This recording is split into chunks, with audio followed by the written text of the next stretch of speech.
नमस्कार, knocking-news.com में आपका स्वागत है। मैं हूं गिरिजेश वशिष्ठ। पुतिन साहब आने वाले भारत और व्लादिमीर पुतिन के भारत आने का मतलब क्या है, भारत के लिए क्या है और भारत के अमेरिका के लिए क्या है, ये एक सामान्य सा इंटेलेक्चुअल डिस्कशन सबके बीच में है।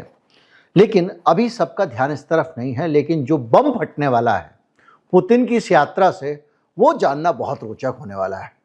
पूरी तरह से ट्रंप भारत जो है वो एक समझिए कि एक भयंकर टाइप के एक्ट में घुसने जा रहा है। जो रास्ता इसके बाद भारत शुरू करने वाला है उसमें बहुत समझदारी के साथ में खेल खेलना पड़ेगा। पुतिन आ रहे हैं बहुत सारे नए प्रस्ताव लेके। भारत ने पुतिन को बहुत कुछ देने का इंतजाम कर रखा है और भारत पुतिन को जो कुछ देने वाले हैं, डोनाल्ड ट्रंप उसको अच्छी स्पिरिट में नहीं लेने वाले हैं। तो क्या होने वाला है? क्या भारत पाकिस्तान वाला खेल खेल रहा है जो पाकिस्तान खेलता रहा है, या कुछ और होने वाला है? लेकिन जो होने वाला है वो अपने आप में दिमाग घुमाने के लिए काफ़ी है। व्लादिमीर पुतिन आपको पता है कि भारत यात्रा पर आने वाले हैं और उसकी यात्रा को लेकर तमाम सारी तैयारी चल रही है और उसके साथ पे होने वाले हैं बहुत सारे एग्रीमेंट। तो जो एग्रीमेंट सबसे ज़्यादा डोनाल्ड ट्रंप को झटका देंगे और भारत पे जो 25% टैरिफ लगा हुआ है उस पर क्या असर पड़ेगा, उसको समझने से पहले ये समझें कि होने वाला क्या है। रेलोस मतलब reciprocal exchange of logistic support, ये समझौता होने वाला है। ये क्या होगा? ये होगा कि हमारे जो हवाई अड्डे हैं, पोर्ट हैं और तमाम सारी चीज़ें जो हैं उसको अलग अलग तरह से एक दूसरे के हम इस्तेमाल कर पाएंगे।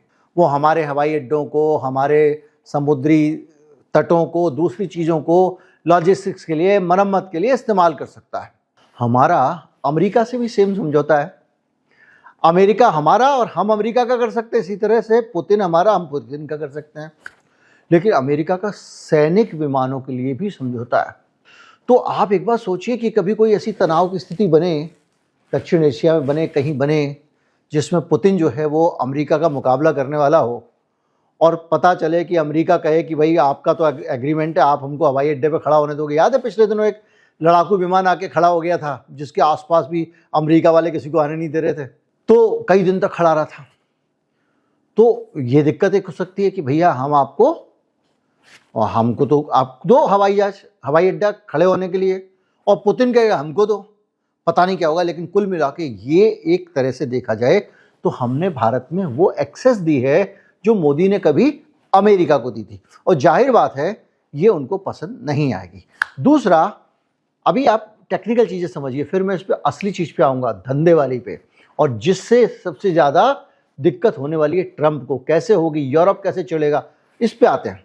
जॉइंट ड्रिल ऑपरेशन दोनों के बीच में होंगे। HADR लंबी दूरी की तैनाती, यानी ज़रूरत पड़ने पे हम अंटार्कटिका वगैरह में भी गतिविधि कर सकते हैं। हम S-400 स्क्वाड्रन जो है उसको और लेंगे, एक्स्ट्रा S-400 लेंगे। जानते हैं ना S-400 क्या है? S-400 ये है कि वहाँ पर अगर कोई मान लीजिए जिससे आयरन डोम है इजराइल का, वैसा है, ऊपर से कोई हवाई जहाज वगैरह आएगा तो अपने आप इससे मिसाइल निकलेगी और उसको गिरा देगी। ये राडार से चेक करता रहता कौन जा रहा है, इधर से कोई जा तो नहीं रहा। जैसे ही कोई खतरा दिखता है ये खट से यहाँ से एक मिसाइल निकलती है जो उसका पीछा करते करते जाकर हवाई जहाज को गिरा देती है। तो भारत पर कोई हमला करने की कोशिश करेगा तो S-400 को गिरा देगा। ये थोड़ी लंबी दूरी की मिसाइलों के लिए होता है, तो वो हमको और मिलने वाले हैं। Su-57 आपको जो है वो मिलने वाले हैं। अब Su-57 क्या होता है? एक 2 इंजन वाला ऐसा हवा फाइटर प्लेन है जो एकदम आप समझिए कि वो अमेरिका का जो F-16 है उसका मुकाबला करने वाला है। Su-57, सुखोई, Su मतलब सुखोई, और वो भी हमको मिलने वाले हैं। और वो इसके साथ साथ और भी कुछ एयर डिफेंस सिस्टम और मिसाइल प्लेटफॉर्म पर बातचीत हो सकती है। बिजनेस टुडे ने ऐसा रिपोर्ट किया है। तो हम क्या करने वाले हैं? उससे हथियार खरीदने वाले हैं। हम क्या करने वाले हैं? उसके साथ में हथियार की जॉइंट ड्रिल करने वाले हैं। हम क्या करने वाले हैं? उसको लॉजिस्टिक्स इस्तेमाल करने का उससे समझौता करने वाले हैं। इसके अलावा ब्रह्मोस वगैरह जैसे हैं उनके डेवलपमेंट प्रोजेक्ट, यानी ब्रह्मोस को और आगे बढ़ाना, सुखोई को अपग्रेड करना, उसमें ज़्यादा चीज़ें डालना, और नई जॉइंट प्रोडक्शन लाइनों पर भी फोकस होगा। नई जॉइंट प्रोडक्शन लाइन मतलब कि भाई हम चाहते हैं कि 2 और हवाई जहाज बनाने के एकदम बल लग जाए, हमारी मशीनें सेटअप लग जाए, उस सब में भी हमको मदद करेगा। इसके अलावा सिविल न्यूक्लियर, ये सबसे अहम है।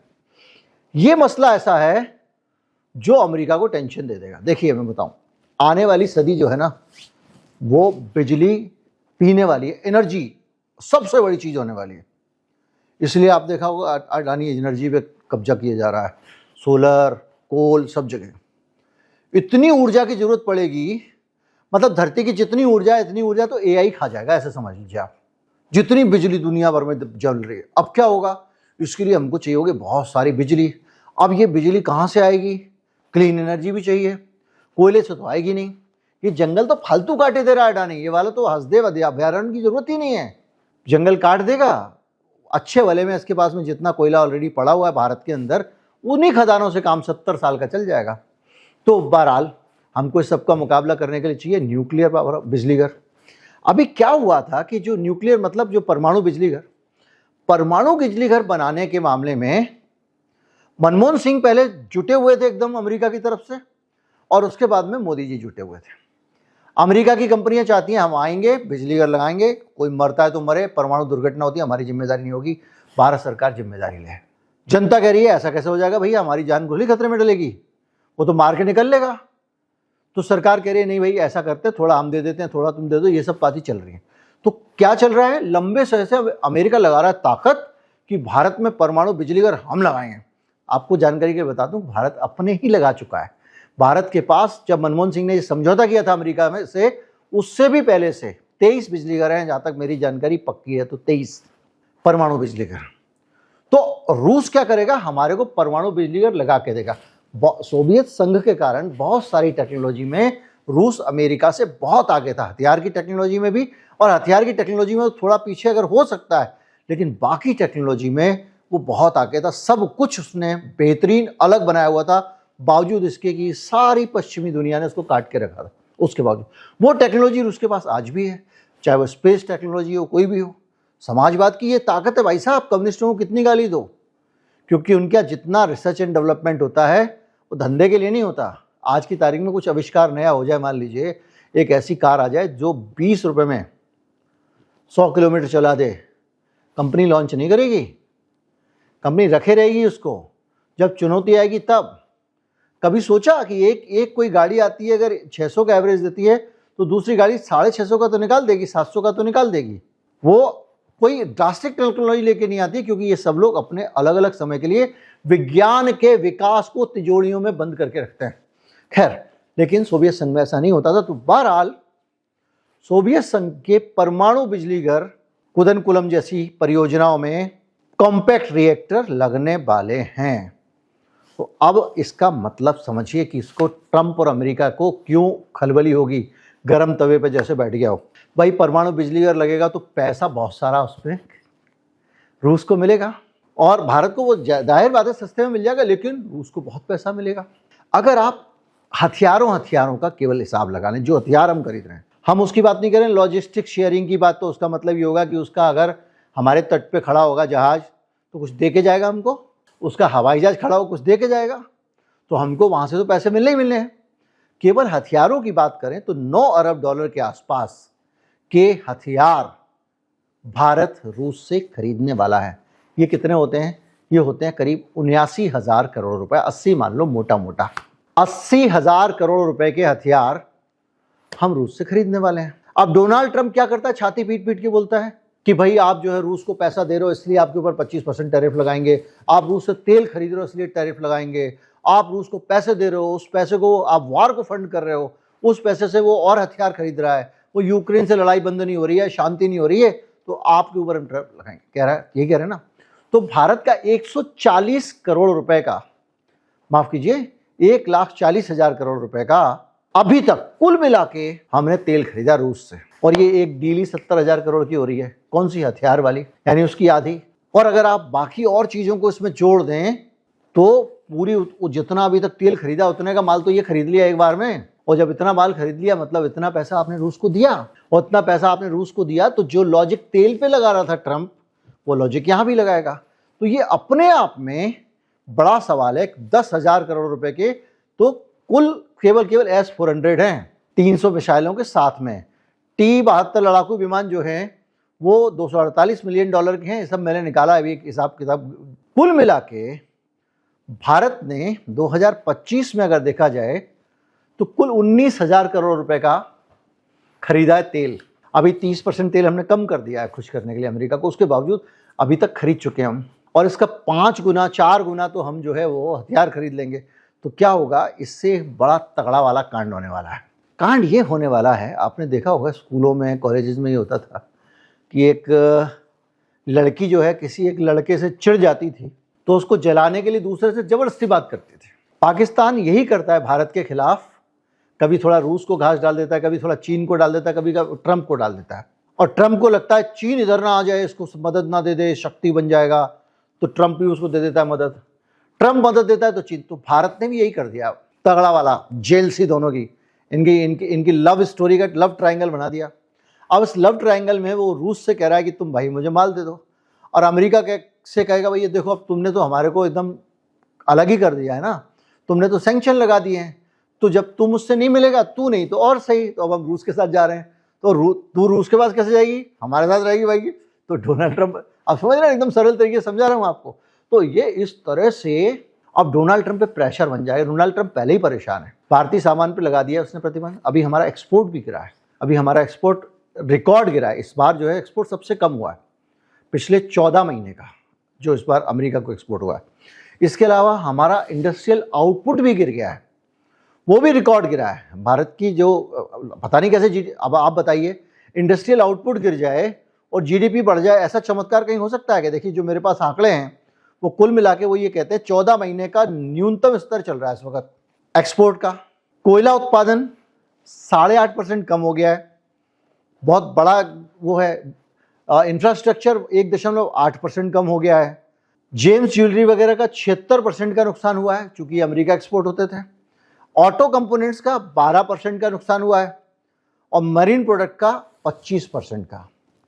इतना एक्सपोर्ट का ये हमारा नुकसान हुआ है।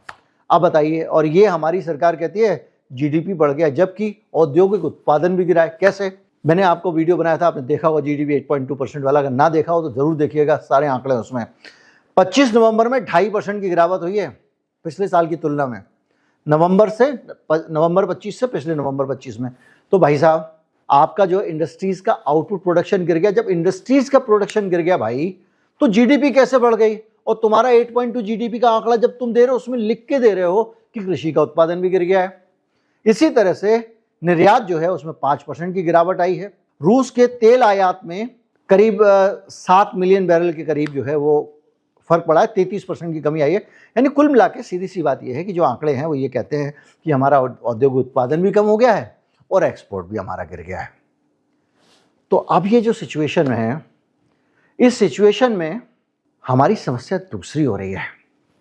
देखो जी, आप जला तो लोगे, लव ट्रायंगल में फंस भी जाओगे, लेकिन ये सिचुएशन बड़ी ट्रिकी है। ट्रिकी सिचुएशन ऐसे है कि आप अमेरिका को सामान बेचते थे, रूस से सामान खरीद रहे हो।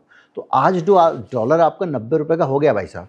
अब आप सोचो, आपके पास जेब में 500 रुपये। अभी इस बार हाँ, विदेशी मुद्रा भंडार भी रिकॉर्ड स्तर पे नीचे जा चुका है भारत का।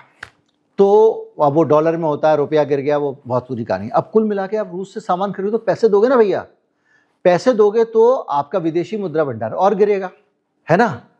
आपको चाहिए डॉलर आने का है, डॉलर आए कहाँ से? वहाँ से कोई अमेरिका से घर बेचता है, उस पर टैक्स लगा दिया उसने।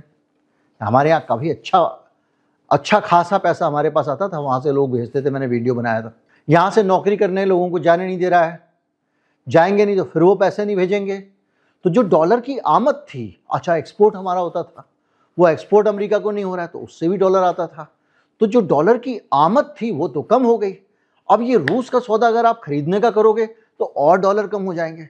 तो एक चीज़ बड़ी अपने आप में उलझी हुई है। अब कहोगे रुपए से खरीद लेंगे, ऐसा नहीं है, वो रुपए से देने वाला नहीं है, उसने तेल भी नहीं दे रहा था, वो पक गया है रुपये, उसके बाद इतने सारे रुपए रखे, उनका करे क्या? संकट वो है। तो इस पूरे समझौते में भी ये दिखाई नहीं दे रहा है कि रूस हमसे क्या खरीदेगा, ये दिखाई दे रहा है हम रूस से क्या खरीदेंगे।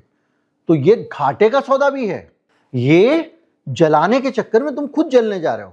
क्योंकि तुम्हारे पास में पहले ही पैसे नहीं है, आमदनी कम हुई पड़ी है और तुम जलाने के लिए खर्चा और पाल ले रहे हो। आपकी आमदनी नहीं है क्योंकि आपको जो महबूबा पैसे देती थी वो पैसे आपके कम पड़ गए, अब दूसरी को घुमाने ले जा रहे हो आप शॉपिंग कराने, तो क्या होगा, कंगाल हो जाओगे। तो वो सिचुएशन है। तो इसलिए ये सिचुएशन बड़ी ट्रिकी सिचुएशन है। रूस से आप खरीदारी तो कर रहे हो, लेकिन जब रूस से चीज़ें खरीदोगे तो उसकी कॉस्ट आएगी, उसके लिए पैसे चाहिए, विदेशी मुद्रा चाहिए, वो आपके पास कम है क्योंकि आपके पास बाहर से पैसा आना हर तरफ से बंद कर दिया उसने। माल आपका ज़्यादा जा नहीं रहा है बाहर, आपके लोग वहाँ रहते थे वो पैसे भेज नहीं सकते, भेजते तो उस पर टैक्स लगा दिया, आपके लोग नौकरी करने जाते थे उस पर टैक्स लगा दिया। बहरहाल जो पुतिन के आने के बाद होने वाला है उसका बड़ा मतलब है एक सेल्फी सेशन नहीं है। वो समझना जरूरी था, मैंने आपको समझा दिया। नमस्कार, जय हिंद।